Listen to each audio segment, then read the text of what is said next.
Good morning, St. Francis. Good morning, people of God. It is Thursday, the 28th day of December, 2023, Thursday of the octave of Christmas, the fourth day of the Christmas season, 15 days together. There are 11 days to go, 11 days still to go of the Christmas season. Today is also 2 months until my birthday. It's also a day in which we celebrate the third of the Comites Christi, of the Companions of Christ, the Holy Innocents. Again, another day in which seriousness kind of descends upon the celebrations and the frivolities that revolve around the Christmas celebration, around the Christmas season. Again, nothing wrong with the celebrations, nothing wrong with the frivolities, but we have to remember, again, this is not a moment in time. This is something that, again, begins to address the pains and the hurts and the sufferings that we experience as human beings, and again, the situation, the tragedy of the Holy Innocents, of those, again, because of Herod's madness, suffer death because Herod cannot have a competitor king, and so decides to destroy all of those children 2 years of age and younger, so as to eliminate any opposition to his rule. Again, these are the things that the Messiah comes, to eradicate, that this kind of pain, this kind of suffering, even though it still exists. The understanding of it always is that our God is a God who is leading us through it and out of it and beyond it. Difficult to see, difficult to understand, difficult to embrace, especially when we are in the midst of such pain and such turmoil. And yet again, there is a seriousness to all of this. We just do not wipe away, again, the pains and the hurts of the world with Christmas celebrations. Again, that the one song that is always sometimes on radio stations about that Band-Aid did about the famine and the drought in Ethiopia a couple of years ago. Do they know it's Christmas time at all?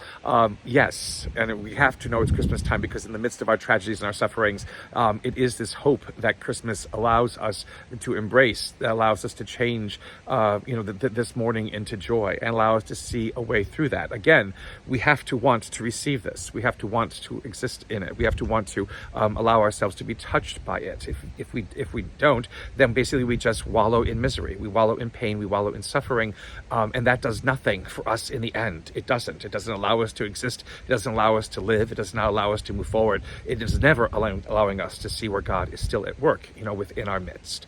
And so, as the rains begin to dissipate here up north, there's a little bit of Christmas right there. A little bit of Christmas right there. Our readings for today. Remember, the first letter of John is the first reading for most, if not all, of the Christmas season. Again, this wonderful letter of John, which we don't read except on the weekdays of Christmas. And if you don't go to Mass the weekdays of Christmas, you will miss it. But again, it is this letter that basically is meant to give courage to a community that itself was suffering. And again, in what John writes today, is about that Christ is the one who lifts us from everything that breaks us, from all of the brokenness we experience around us, that we cannot do it alone. We cannot do it ourselves. And this is where the choice of whether or not to believe, that there is a God who walked among us, a God who knows us, a God in whose image we have been created, truly begins to make a difference, in our lives. We can give lip service to faith all the time, and we can show up when we need to show up and then forget about it when we need to forget about it. But unless it becomes part of our life, unless it becomes something that begins to shape and mold everything that we experience, well, then faith is useless. Then faith doesn't have a purpose, and it will never, ever enact the purpose in our own lives if we do not allow it to help us see through and see more deeply all those things that distress us, all those things that bring tragedy and woe into our lives. Again, God does not basically mask over all the pain and suffering. God is there to eradicate it. God is there to eliminate it. God is there to destroy it, and we have to believe that somehow, some way. And again, what Christmas offers us is not this moment in time, but something that allows us again to see the truth of who and what this God is for us, and what this God is going to do for us, again, that leads us both to cross and resurrection. Again, our lives as believers move always from death to life, from death to life. Our world goes from life to death, and that's about it. And that's not helpful for us. That doesn't lead us anywhere. That doesn't help us to end in any place that is good for us as human beings.